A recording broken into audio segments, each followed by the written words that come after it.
الحمد لله كفى وسلام على عباده الذين اصطفى أما بعد فأعوذ بالله من الشيطان الرجيم بسم الله الرحمن الرحيم وإذ ابتلى إبراهيم ربه بكلمات فأتمهن قال إني جاعلك للناس إماما وقال الله تبارك وتعالى إن إبراهيم كان أمة قانتا لله حنيفا وقال الله تبارك وتعالى وناديناه أن يا إبراهيم قد صدقت الرؤيا إنا كذلك نجزي المحسنين إن هذا لهو البلاء المبين وفديناه بذبح عظيم صدق الله العظيم اللهم صل على سيدنا محمد وعلى آل سيدنا محمد وبارك وسلم اللهم صل على سيدنا محمد وعلى آل سيدنا محمد وبارك وسلم اللهم صل على سيدنا محمد وعلى آل سيدنا محمد وبارك وسلم.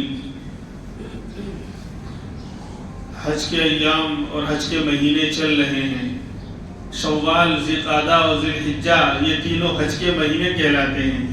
عید کا چاند نظر آنے کے بعد سے ہی حج کے مہینے شروع ہو جاتے ہیں اور یہ ساری عبادتیں حج ہیں، قربانی ہیں، یہ سب سیدنا ابراہیم علیہ السلام کی سنت اور آپ کے مذہب سے اس امت محمدیہ کو ملے ہیں. اور ابراہیم علیہ السلام کی شخصیت اور آپ کی ذات متفق علیہ شخصیت تھی. یہود بھی آپ کو مانتے تھے، عیسائی بھی آپ کو مانتے تھے، مشرکین بھی آپ کو مانتے تھے اور مسلمان بھی آپ کو مانتے ہیں. یعنی یہ واحد پیغمبر ہیں جن کے اوپر سب کا اتفاق ہے. سب آپ کو اپنا امام، مقتدی، پیشوا اور رہبر مانتے ہیں. دین یہودیت ہو، دین عیسائیت ہو، دین اسلام ہو یا اس کے علاوہ اور جو باطل مذہب ہے وہ بھی اپنی نسبت ابراہیم علیہ السلام کی طرف کرنے کو فخر سمجھتے ہیں. بہرحال تو ابراہیم علیہ السلام کی ذات انبیاء میں ابو الانبیاء کہلاتی ہے. اس لیے کہ آپ کے بعد جتنے نبی آئے وہ سب آپ کی اولاد میں ہیں. 2 بیٹے تھے، چھوٹے بیٹے اسحاق علیہ السلام، ان سے جو ہے نسل چلی بنی اسرائیل کی اور بنی اسرائیل میں لاکھوں نبی آئے. اور دوسرے بڑے بیٹے اسماعیل علیہ السلام، ان کی نسل میں، ان کی اولاد میں امام الانبیاء محمد الرسول اللہ صلی اللہ علیہ وسلم کو اللہ نے بھیجا. تو بہرحال آپ کے بعد قیامت تک جتنے نبی آئے سب آپ کی اولاد ہیں. آپ کو ابو الانبیاء، سارے انبیاء کے باپ اور والد ہونے کا شرف حاصل ہے. بہرحال اور اللہ تبارک و تعالیٰ نے اپنے اس بندے کو خلیل اللہ کا لقب دیا. یہ میرے دوست ہیں، جگری دوست ہیں اور واقعی ہر محاذ پر انہوں نے قربانیاں دی ہیں. قرآن کریم میں اللہ تبارک و تعالیٰ فرماتا ہے وَإِذِ ابْتَلَىٰ إِبْرَاهِيمَ رَبُّهُ بِكَلِمَاتٍ فَأَتَمَّهُنَّ. اس وقت کو یاد کرو جب آزمایا آپ کے رب نے ابراہیم علیہ السلام کو چند کلمات اور چند چیزوں کے اندر، تو فَأَتَمَّهُنَّ، تو وہ اس امتحان میں پورے اترے. ہر امتحان کے اندر اعلیٰ نمبر سے اور 100% کامیاب ہوئے. اسی لیے اللہ تبارک و تعالیٰ نے اس پر کہا تھا، یہ مژدہ سنایا تھا، خوشخبری سنائی تھی. قال انی جاعلک فی الارض اماما، کہ ہم آپ کو جو ہے وہ زمین پر امام اور پیشوا اور مقتدی بنانے والے ہیں. بہرحال تھوڑی سی آپ کی زندگی کی جھلک بھی سامنے آ جائے. وقت تو اتنا نہیں ہے، ہمیں تو مسائل پر پہنچنا ہے. سیدنا ابراہیم علیہ السلام جس گھر میں آنکھ کھولتے ہیں باپ بت پرست تھا، آزر اس کا نام تھا. عراق کا علاقہ، بابل اور نینوا کا علاقہ، وہاں آپ آنکھ کھولتے ہیں اور جس گھر میں آپ نے آنکھ کھولی تو باپ جو تھا وہ بت گر بھی تھا، بت بنانے والا بھی تھا، بتوں کو بنا کر بیچتا بھی تھا، اس کا کاروبار بھی یہی تھا اور بت پرستی بھی کرتا تھا. اور اللہ کے پیغمبر اللہ تبارک و تعالیٰ جو اپنے نبیوں کو پہلے سے ہی معصوم اور گناہوں سے دور رکھتے ہیں، چنانچہ بچپن سے ہی آپ کو اس سے نفرت تھی، بتوں کو بنانا، اس کو پوجنا اور اس کی بندگی کرنا، اس کو بیچنا، اس کا کاروبار کرنا آپ کو بالکل پسند نہیں تھا۔ تو آپ نے اپنے جب تھوڑا شعور بیدار ہوا، بڑے ہوئے، سمجھدار ہوئے، تو باپ کو سمجھایا، آپ ابا سے بہت اچھے انداز میں بات کی، یا ابت لم تعبد ما لا يسمع ولا يبصر ولا يغني عنك شيئا، اے میرے ابا آپ ایسی چیزوں کی بندگی کیوں کرتے ہیں، ان بتوں کو کیوں پوجتے ہیں جو نہ سنتے ہیں نہ دیکھتے ہیں اور نہ کچھ نفع آپ کو پہنچا سکتے ہیں، یہ تو اپنے بننے میں محتاج ہیں، یہ کہیں نہ سنتے ہیں نہ دیکھتے ہیں اور نہ کسی طرح کا آپ کو نفع پہنچاتے ہیں، تو آپ اس کو خدا کیسے مانتے ہیں؟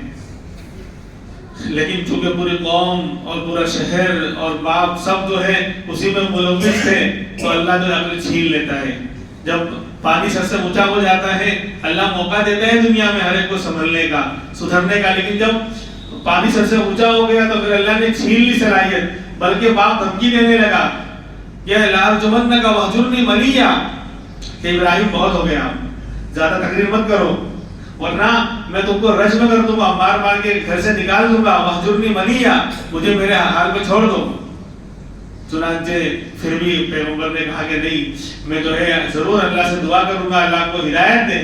اس وقت مشرک اور کافر کے لیے دعا کرنا منع نہیں تھا، یعنی ان کی مغفرت کی دعا کرنا منع نہیں تھا، بعد میں منع کیا گیا۔ ہدایت کی دعا کر سکتے ہیں آپ کہ اللہ کافروں کو فلاں کو ہدایت دے، لیکن اس کے گناہوں کو معاف کر دے، یہ تو ایمان کے بعد ہوگا، ایمان نہیں تو گناہ کی معافی نہیں ہو سکتی، مغفرت کی دعا نہیں کی جا سکتی۔ بہرحال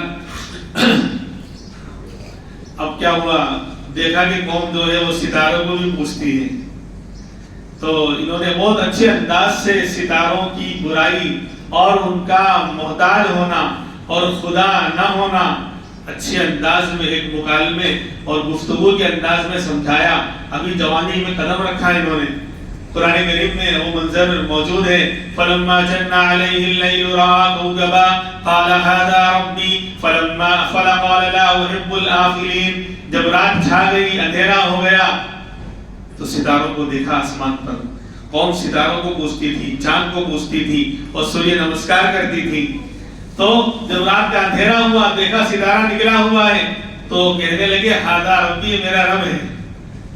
قوم تو کہتی اچھا ابراہیم بھی سمجھدار ہو گئے، ہمارے خدا کو رب مان لیا۔ فلما افلا، جب صبح کا وقت آیا تو ستارے اس کا نور ختم ہوا، وہ بے نور ہوا، تو فرمایا لا احب الآفلین، میں ایسے ڈوب جانے والے اور بے نور ہو جانے والے کو پسند نہیں کرتا۔ میں نے بتا دیا کہ جو ڈوب جائے، جو خود غائب ہو جائے، اپنے وجود کو باقی نہ رکھ سکے، تو میں اس کو پسند نہیں کرتا۔ جب پسند نہیں کرتا تو خدا ماننا تو بہت دور کی بات ہے۔ یہ بہت اچھے انداز میں ایک تماشا لگایا کہ تم کس کو پوج رہے ہو، جو خود اپنے روشنی پھیلانے میں اور اپنے نکلنے میں محتاج ہیں۔ پھر کیا ہوا، اگلے دن چاند نظر آیا، فلما رأى القمر بازغا قال هذا ربی، جب چاند کو نکلا ہوا دیکھا کہ اس کی روشنی تو اور زیادہ ہے، 14ویں رات کا چاند ہے اور شاندار وہ چمک رہا ہے اور سب کو منور کر رہا ہے اور راستہ بتا رہا ہے، روشنی سے یعنی چمکا رہا ہے، تو کہہ دیا هذا ربی، یہ میرا رب ہے۔ فلما رأى القمر بازغا قال لئن لم يهدني ربي لأكونن من القوم الضالين، تب دیکھا کہ وہ بھی جو ہے ڈوب گیا، غائب ہو گیا صبح کے وقت، تو کہا کہ اگر میرے رب نے مجھے ہدایت نہیں دی تو میں تو گمراہ ہو جاؤں گا، میں تو ہلاک ہو جاؤں گا، میں تو برباد ہو جاؤں گا۔ تو مطلب یہ سامنے آ گیا کہ تم کس کی پوجا کر رہے ہو، وہ بھی غائب ہو گیا، وہ بھی محتاج ہے۔ پھر فلما رأى الشمس بازغة قال هذا ربي هذا أكبر، جب صبح میں دن کو سورج کو نکلا ہوا دیکھا تو کہنے لگے هذا ربی، یہ میرا رب ہے، یہ میرا خدا ہے، هذا اکبر، اٹ از ویری بگ، یہ تو بہت بڑا ہے، یہ تو بہت بڑا ہے، یہ میرا رب ہے۔ لیکن جب فلما افلت، شام کو وہ بھی ڈوب گیا، غروب ہو گیا، تو فرمایا کہ میں تمام سے شرک سے بالکل پاک ہوں، میں شرک کرنے والا نہیں ہوں، میں ایک خدا کو مانتا ہوں۔ بہرحال جو لوگ سمجھدار تھے اس انداز سے وہ سمجھ گئے کہ یہ خدا یعنی کہلانے کے لائق نہیں ہے، یہ چاند سورج ستارے۔ پھر کیا ہوا؟ اس قوم میں جو ہے وہ قوم بت پرست تھی، ستاروں کو پوجتی تھی، اور ایک دن میلے کا آتا تھا، اس میلے میں وہ لوگ جا کر اپنے خداؤں کو پوجتے تھے اور اس کے مطابق یعنی ناچتے گاتے تھے، جیسے ہوتا ہے فنکشن۔ تو جب پوری قوم میلے میں جانے لگی تو حضرت ابراہیم سے بھی کہا، جوان ہے، کہا انی سقیم، میں تو خالی گزر رہا ہوں بائی پاس سے، ورنہ ان پہ گھنٹوں چاہیے۔ قرآن کریم نے بے شمار جگہوں پر یہ تفصیل کے ساتھ ان واقعات کو بیان کیا ہے، ان میں تفسیروں میں گھنٹوں لگ جائیں گے، لیکن میں خالی بائی پاس سے گزر رہا ہوں۔ فرمایا انی سقیم، کہ چلو ابراہیم آپ بھی چلو، آج ہمارا میلہ ہے، ہمارا سال کا سالانہ جو ہے جسے عرس مناتے ہیں لوگ، تو سالانہ میلہ ہے، گاؤں میں میلہ وغیرہ لگتا ہے، تو آؤ ہمارا میلہ ہے، قومی تہوار ہے۔ تو فرمایا انی سقیم، میں بیمار ہوں، میں بیمار ہوں۔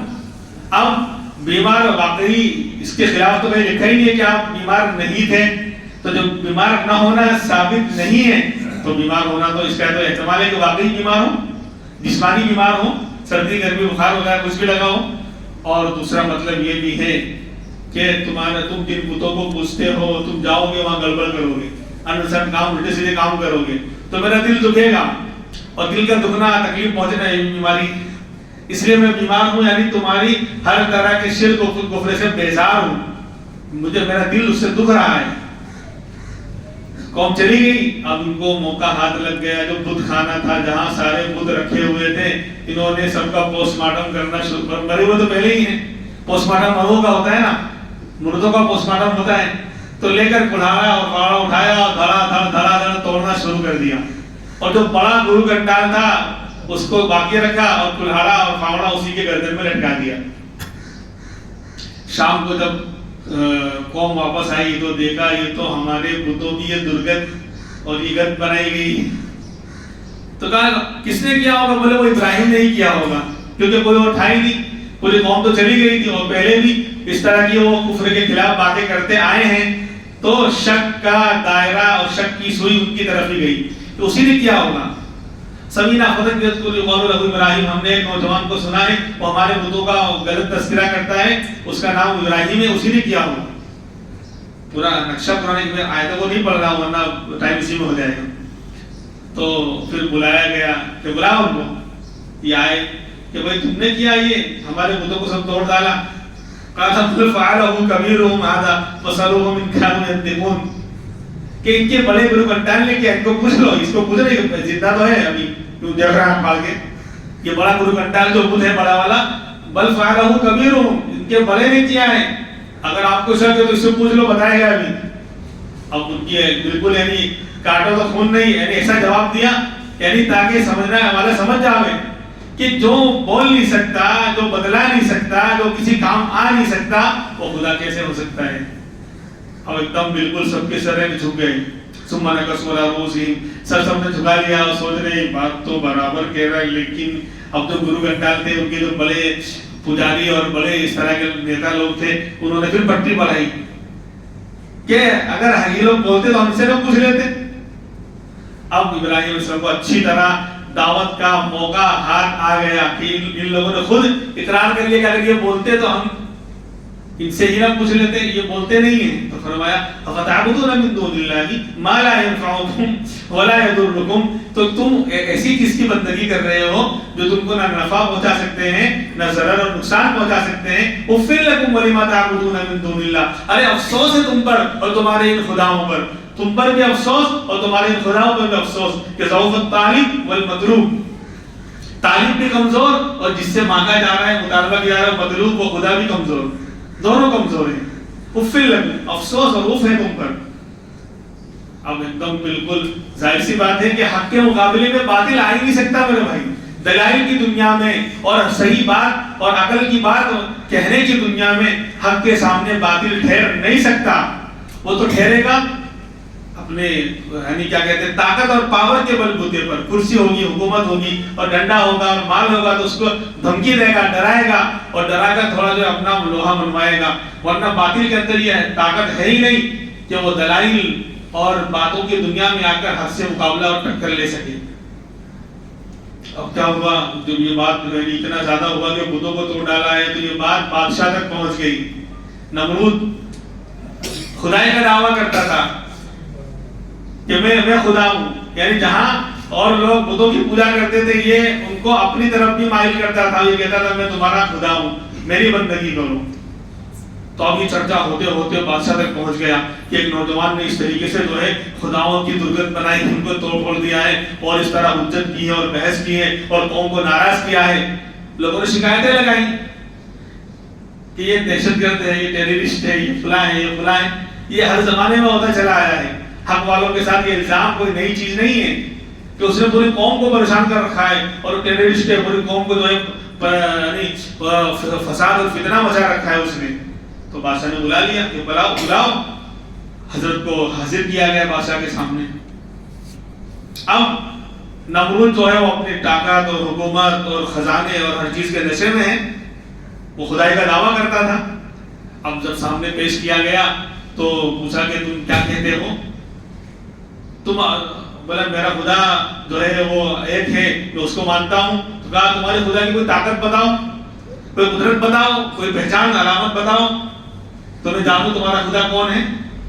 تو فرمایا ربی الذی یحیی و یمیت، کہ میرا رب مارتا ہے اور زندہ کرتا ہے، یعنی موت دینے والا، موت دینے کی طاقت بھی اس کے پاس اور زندہ کرنے کی طاقت بھی اس کے پاس۔ اب جو ہے نمرود جو ہے بیوقوف تھا، اس کی عقل ماری گئی تھی، کہنے لگا انا وحی و امید، کہ میں بھی زندہ کرتا ہوں، میں بھی مارتا ہوں، یہ طاقت تو میرے پاس بھی ہے، میں بھی زندہ کرتا ہوں اور میں بھی مارتا ہوں۔ اس نے کیا کیا، دو قیدیوں کو بلوایا جیل خانے میں جو بند تھے، ایک تو مجرم تھا، ایک ملزم تھا، ایک مجرم تھا اور ایک ملزم تھا۔ یہ فرق بھی نہیں جانتے لوگ۔ مجرم جس پر جرم ثابت ہو چکا اور سزا اس کی طے ہے کہ وہ مرنے والا تھا، قتل وغیرہ کے جرم میں وہ مجرم ہو چکا تھا اور اس پر جو ہے یعنی موت کا فیصلہ ہو چکا تھا، وہ مرنے والا تھا۔ اور ایک جو بے قصور تھا، خالی اس پر الزام لگا ہے، ملزم ہے، وہ بے قصور تھا۔ تو دونوں کو بلایا، جو ملزم تھا اس کو مروا دیا، اس کو مار ڈالا، اور جو مجرم تھا اس کو چھوڑ دیا، الٹا۔ تو کہا دیکھو میں بھی زندہ کرتا ہوں اور میں بھی مارتا ہوں۔ اب اللہ کے پیغمبر نے سر پکڑ لیا، اتنا بڑا بیوقوف اور باولا کس سے پالا پڑ گیا؟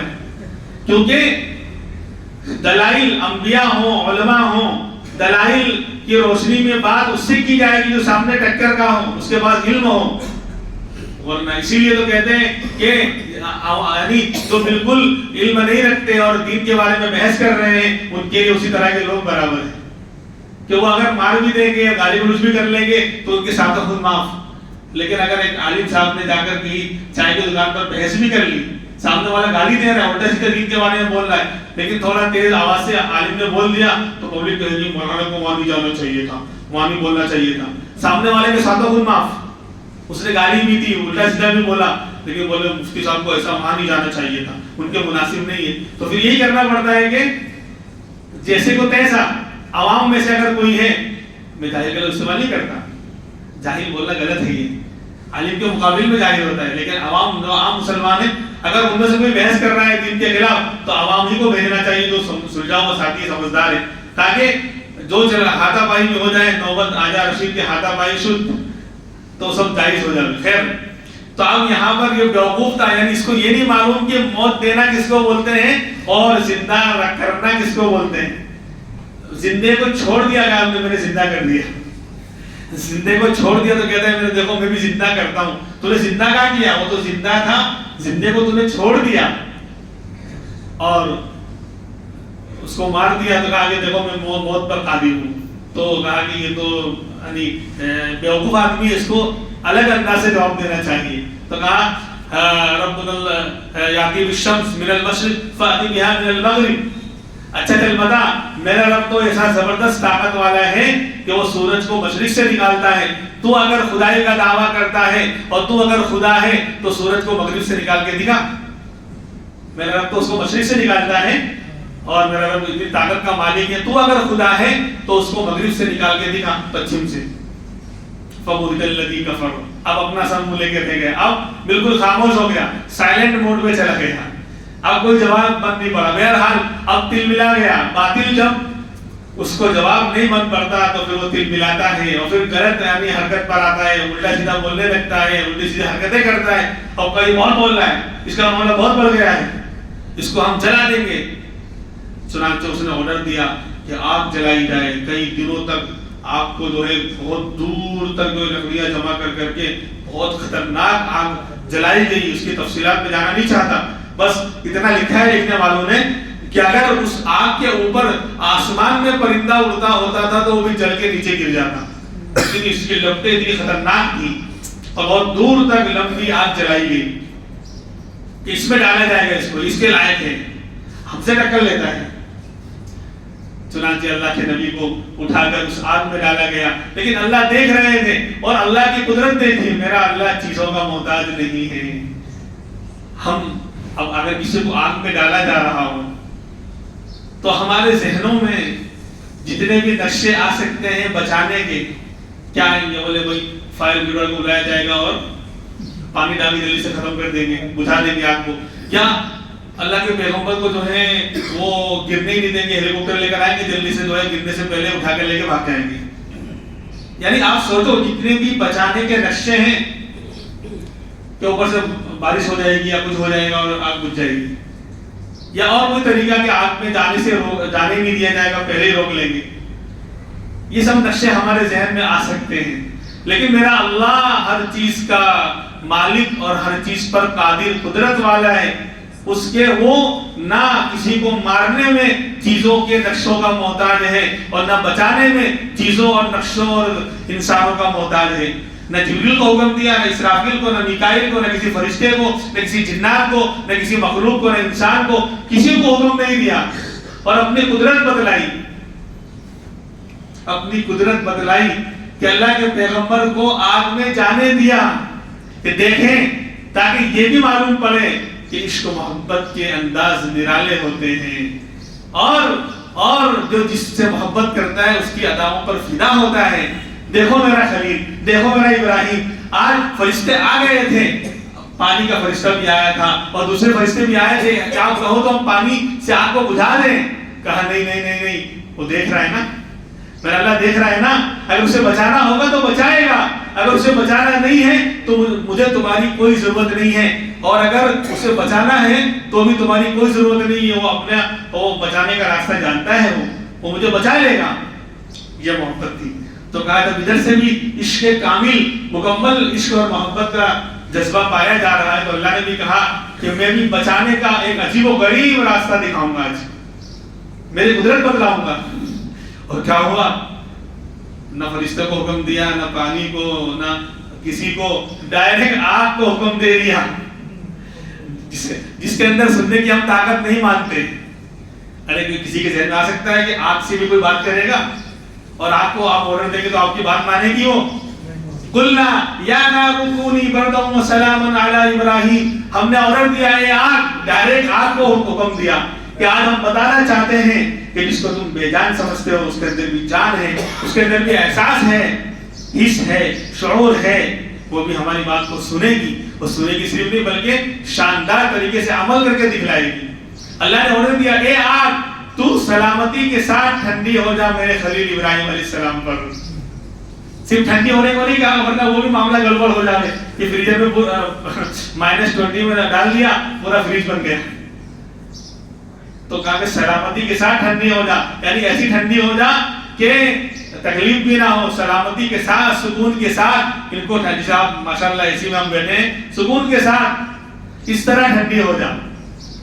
تو ظاہر میں دیکھنے میں تو آگ جل رہی ہے, لال لپٹیں اور پیلے اس کی لپٹیں اٹھ رہی ہیں, لیکن اللہ کا خلیل اس میں آرام سے بیٹھا ہوا ہے. یہ اللہ نے عجیب بتایا کہ میں چیزوں کا محتاج, میں ڈائریکٹ اسی آگ کو میں حکم دے کر اس کو روک سکتا ہوں اور اس کی تاثیر کو, اس کے اثر کو بدل سکتا ہوں. وہ جلانے والی تھی, اب ٹھنڈک بن کر سکون پہنچا رہی. تفسیر مظہری میں لکھا کہ ابراہیم علیہ السلام سے پوچھا کہ حضرت زندگی کے ایام آپ کے کون سے بہتر رہے؟ بولے وہ 7 دن جو میں آگ میں رہا. 7 دن تک آگ میں رہے، وہ بہت شاندار دن تھے، کیا مزہ آتا تھا، کیا خوشگوار موسم ہوتا تھا، کیا سکون اور سرور کی کیفیت ہوتی تھی، میں بتا نہیں سکتا۔ میرے بھائیوں، دین پر چلیں گے نا، قربانی دیں گے تو اللہ کی طرف سے اس طرح آگ کے اندر بھی گلے گلزار بنے گی آگ۔ آج بھی ہو جو ابراہیم سے ایما پیدا، آگ کر سکتی ہے انداز گلستہ پیدا۔ خیر، تو جگہ جگہ اپنے آپ کو بھی جو ہے قربانی پر ڈالا اللہ کے پیغمبر نے، تو اللہ نے ہر طرح ان کو آزمایا۔ اب جو ہے آگے بات آ رہی ہے کہ اپنے بیٹے کو، اور اپنے ایک تو بڑھاپے میں بچہ پیدا ہوا، کہا اس کو جو ہے بے لخ، یعنی لب دب صحرا اور جنگل میں، بیابان میں، جہاں نہ گھاس ہے، نہ سبزہ ہے، نہ کھیتی ہے، نہ درخت ہے، نہ انسان ہے، نہ آبادی ہے، کچھ بھی نہیں ہے، صرف چٹیل میدان ہے، وہ پتھر ہیں، پہاڑیاں ہیں۔ مکہ کے اس لبدب صحرا کے اندر، اس بیابان کے اندر اپنی بیوی اور اپنے بچے کو چھوڑ کے چلے جائیں، یہ آرڈر آیا۔ یہ امتحان، ایک امتحان سے ابھی گزرے تھے، اب یہ امتحان آیا۔ میں بہت ساری باتیں کاٹ دے رہا ہوں، وقت نہیں اس لیے۔ ربنا انی اسکنت من ذریتی بواد غیر ذی زرع عند بیتک المحرم۔ اللہ کا پیغمبر فوراً آمنا و صدقنا، یہ اللہ والوں کی پہچان ہوتی ہے۔ اللہ کا حکم آیا، تو چرانی، اللہ کیوں چھوڑوں، کیوں لے جاؤں، کہاں سے کھائیں گے، مسئلہ کہاں سے حل ہوگا؟ دنیا والے دنیا کی فکر کرتے ہیں، اللہ والے دین کی فکر کرتے ہیں، اور دین دنیا پر غالب ہے۔ جب غالب چیز کی فکر ہو جائے گی تو جو تابع ہے دنیا، وہ تو یوں مل جائے گی۔ تو بالکل جنگل میں، بیابان میں، نہ وہاں انسان ہے، نہ کوئی پرندہ پر مار رہا ہے، نہ درخت ہے، نہ سایہ ہے، کچھ بھی نہیں ہے، اور وہاں چھوڑا۔ اور پھر اہلیہ اور بیوی حضرت ہاجرہ کا حال دیکھی، یہ پوچھا کہ کہاں چھوڑ کر جا رہے ہیں، کیوں چھوڑ کر جا رہے ہیں، جواب نہیں دے رہے۔ کہا اللہ امرنا، اللہ امرک، کیا اللہ نے آپ کو حکم دیا ہے؟ تو سر ہلایا، یعنی یہ پوچھنے کا اندازہ بدلا کہ اللہ کا حکم ہے، کہا کہ ہاں۔ انہوں نے بھی زیادہ باتیں نہیں کی، انہوں نے جب یہ سنا کہ ہاں، خالی سر ہلایا، تو لن یضیعنا اللہ، تب تو اللہ ہمیں ضائع نہیں کرے گا۔ فوراً سکون آ گیا۔ کیسا ایمان تھا اس اللہ کی بندی کا بھی، چھوٹا بچہ گود میں ہے، اور کچھ نہیں، تھوڑا بہت توشا تھا، کچھ کھجورے، تھوڑا سا پانی، وہ دے کر روانہ ہوئے، اور دعا کیا کی، ربنا، کہ اللہ اس کو چھوڑ کر جا رہا ہوں غیر ذی زرع وادی میں، جہاں کوئی کھیتی نہیں ہے، سبزہ نہیں ہے۔ یہ نہیں کہا اللہ خوب سبزہ اگا دینا، یا اللہ بڑی بڑی فیکٹریاں لگا دینا، یا اللہ شاندار وائٹ ہاؤس اور بلیک ہاؤس بنا دینا، اور یوں کر دینا، اور یوں کر دینا، فالودے کی دکان بھی اور آئس کریم کی دکانیں بھی لگوا دینا، بیٹے کو پسند ہے، یہ ہے، فلاں ہے، فلاں ہے۔ آج ہمارے چوتھلے کتنے بڑھ گئے دنیا کے معاملے میں، کچھ نہیں، بس چھوڑ کے جا رہا ہوں۔ ربنا لیقیموا الصلاۃ، اے اللہ ان کو ایسا بنا رہے، نماز قائم کرنے والے، تیرے حکم میں چلنے والے بن جائے۔ کیا اللہ کے پیغمبر، کیا معاملہ ہے آپ کا؟ ظاہر میں تو گویا کہ موت کے منہ میں ڈال کر آپ جا رہے ہیں، کچھ بھی نہیں ہے وہاں پر، تھوڑی سی کھجوریں ہیں، وہ 1-2 دن میں ختم ہو جائیں گی، پھر صحرا ہے، دور دور تک جو ہے بیابان ہے، جنگل ہے، نہ آدم ذات، کچھ نہیں ہے۔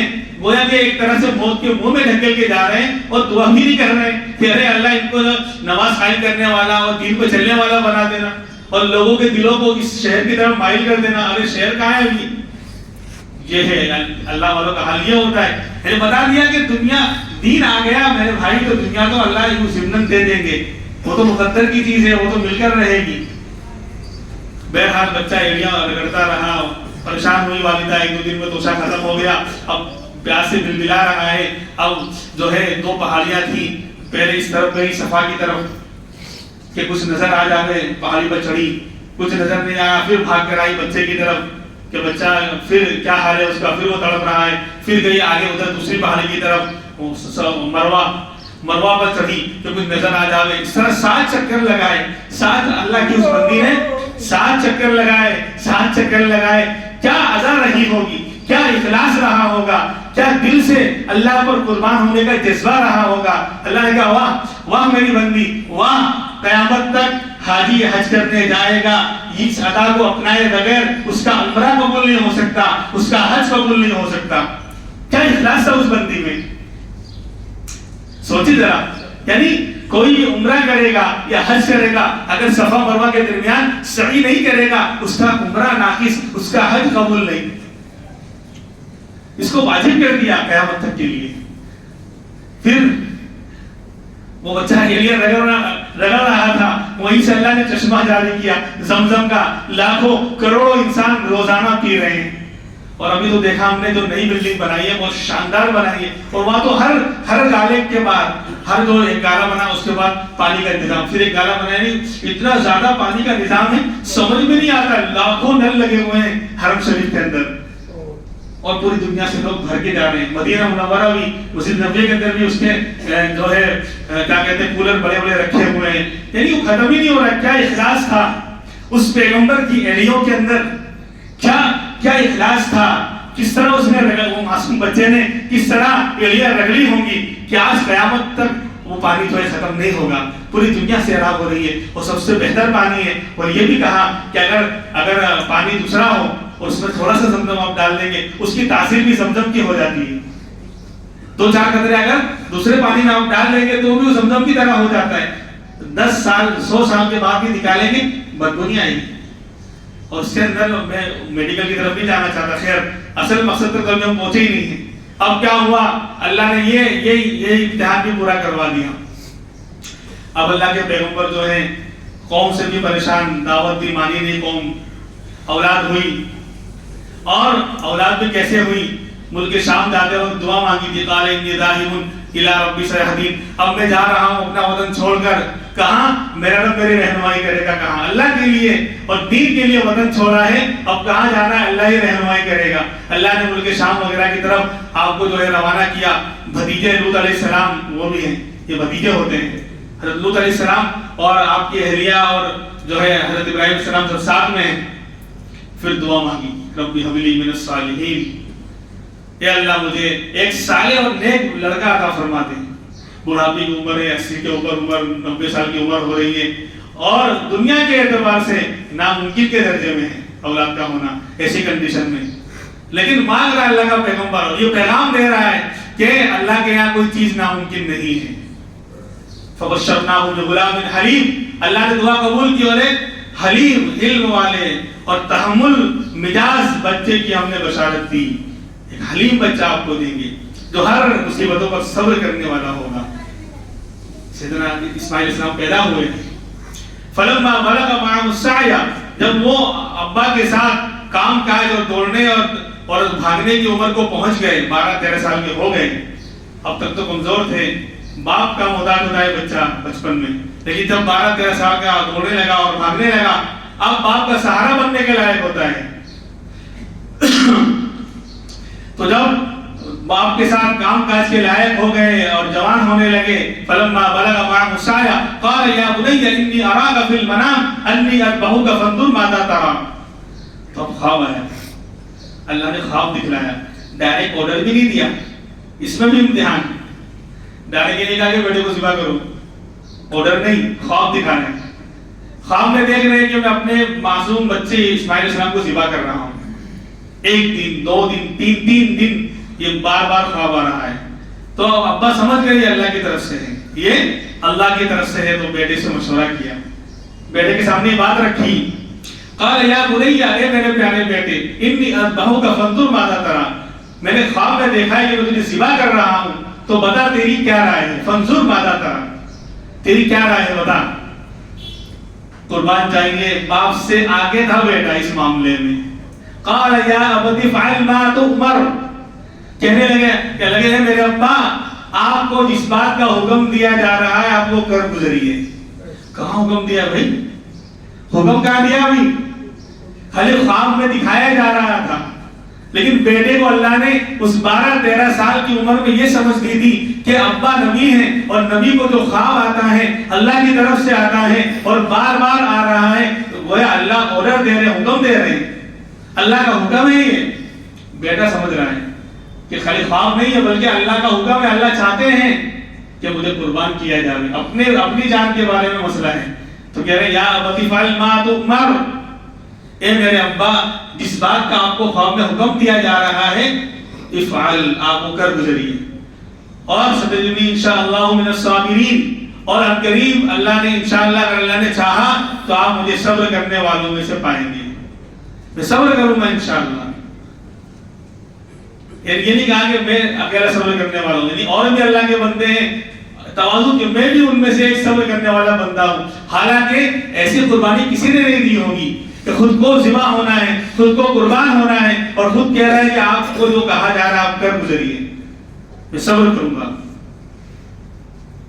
جب ابا نے جذبہ دیکھا تو ابا کو بھی ہمت ہو گئی. ابا تو تیار تھے لیکن ایک رائے پوچھنا چاہتے تھے. فلما اسلما وتلہ للجبین، جب دونوں جو ہے اللہ کے حکم کے سامنے جھک گئے، سر تسلیم خم کر دیا، اللہ کے حکم کے سامنے تابعدار ہو گئے. وتلہ للجبین، اور بیٹے کو کروٹ کے بل لٹایا. جبین اصل میں اس کو کہتے ہیں یہ حصہ ادھر کا اور ادھر کا، تو یہ کروٹ لٹایا. علامہ تھانوی رحمۃ اللہ علیہ نے یہ لکھا ہے.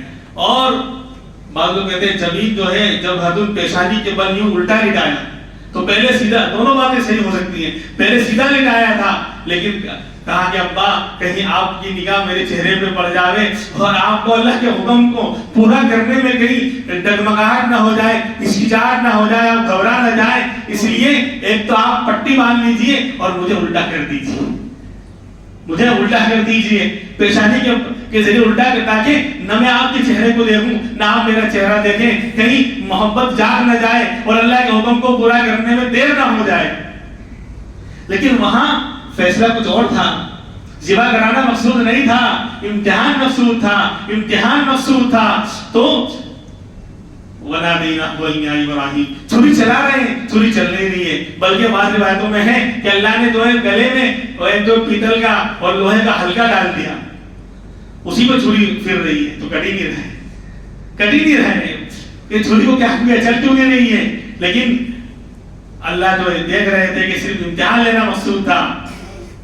وَنَادَيْنَاهُ وَإِنَّا إِبْرَاهِيمَ، بس چھری چلا رہے تھے کہ فوراً اللہ کی طرف سے آواز آئی. اللہ یعنی بے قرار ہو گئے اور آسمان و زمین میں جو منظر نہیں دیکھا تھا وہ منظر سامنے ہے کہ اللہ کا لاڈلا پیغمبر اپنے معصوم بچے پر اللہ کے حکم سے چھری چلا رہا تھا. وَنَادَيْنَاهُ وَإِنَّا إِبْرَاهِيمَ، ہم نے آواز دی اے ابراہیم قد صدقت الرؤیا، آپ نے خواب کو سچ کر دکھایا، آپ نے خواب کو سچ کر دکھایا. اِنَّا كَذَلِكَ نَجْزِي الْمُحْسِنِينَ، اسی طرح ہم اچھے کام کرنے والوں کو بدلہ دیا کرتے ہیں. آپ کی دنیا بھی ہم بنائیں گے اور آخرت بھی بنائیں گے، آپ محسنین میں سے ہیں. پھر آگے اللہ گواہی دے رہے ہیں، ان ھذا لهو البلاء المبین. اے ابراہیم یہ بڑی آزمائش تھی، یہ امتحان بڑا تھا. میں رب ہوں، میں قادر مطلق ہوں، میں بتا رہا ہوں یہ چھوٹا موٹا امتحان نہیں تھا، یہ بہت بڑا امتحان تھا.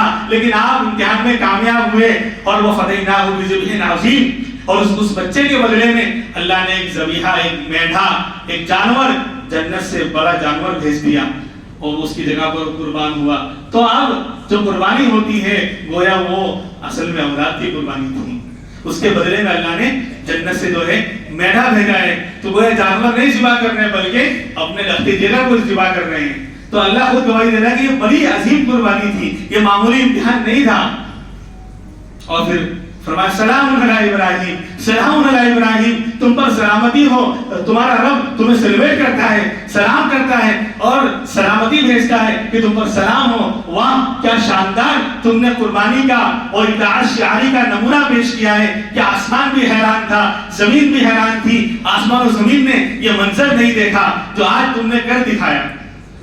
آج بھی وہ جگہ پہاڑی کے اوپر جب مینا سے گزرتے ہیں نا تو وہاں پر ایک پتھر لگا کر وہ نشان وہاں پر ہے اور کہتے ہیں کہ وہیں پر باپ نے بیٹے کو لٹایا تھا ذبح کرنے کے لیے. تو وہ منظر بھی لوگ حاجی دیکھتے ہیں وہاں کہ یہیں پر یہ جگہ ہے جہاں پر وہ جگہ باقی ہے بھی. خیر اللہ رب العزت جو ہے ہمیں اس طرح قربانی کرنے کی توفیق عطا فرمائے. اب تو جو ہے ہر مسلمان کو مچل جانا چاہیے، گویا یہ اپنے لگتے جگر کی قربانی ہے اور جو مانگا تھا اس سے زیادہ اللہ نے دیا. وہ بارکنا علیہ وعلی اسحاق، صرف بیٹا مانگا تھا اللہ نے پوتا دیا اور پڑ پوتا دیا اور پڑ پوتے کو سارے بنی اسرائیل کا باپ بنایا. یعقوب علیہ السلام سارے بنی اسرائیل کے ابا ہیں، لاکھوں نبیوں کو پیدا کیا. ابراہیم تم نے مانگا تھا اپنی شان کے مطابق، لیکن چونکہ تم ہمارے چہیدے ہو، تم نے قربانیاں وہ دی تھی، لہذا ہم تم کو نوازیں گے اپنی شان کے مطابق۔ تم نے صرف بیٹا مانگا تھا، ہم تم کو دوسرا بیٹا بھی اسحاق علیہ السلام دے رہے ہیں۔ وبشرناہ باسحاق نبیا من الصالحین، کہ ہم نے الگ سے بشارت دی کہ تم نے صرف ایک بیٹا مانگا تھا، لو دوسرا بیٹا بھی دے رہے ہیں اسحاق۔ اور پھر ان کی اولاد میں یعقوب علیہ السلام پوتے ہوں گے، اور وہ لاکھوں بنی اسرائیل کے انبیاء کے باپ اور اصل بنیں گے۔ میرے بھائیوں، بندہ قربانی دے گا اپنی حیثیت کے مطابق، اللہ کے راستے میں مال قربان کرنا ہے۔ اس لیے قربانی کو معمولی نہیں سمجھنا چاہیے، قربانی کو بشاشت کے ساتھ اور خوشی کے ساتھ ادا کرنا چاہیے۔ انشاءاللہ آئندہ ہفتے سے انشاءاللہ مسائل کو بیان کرنا، 2 ہفتے انشاءاللہ بچیں گے تو مسائل کو انشاءاللہ بیان کریں گے۔ اللہ رب العزت ہمیں عمل کرنے کی توفیق عطا فرمائے۔ وآخر دعوانا الحمدللہ رب العالمین۔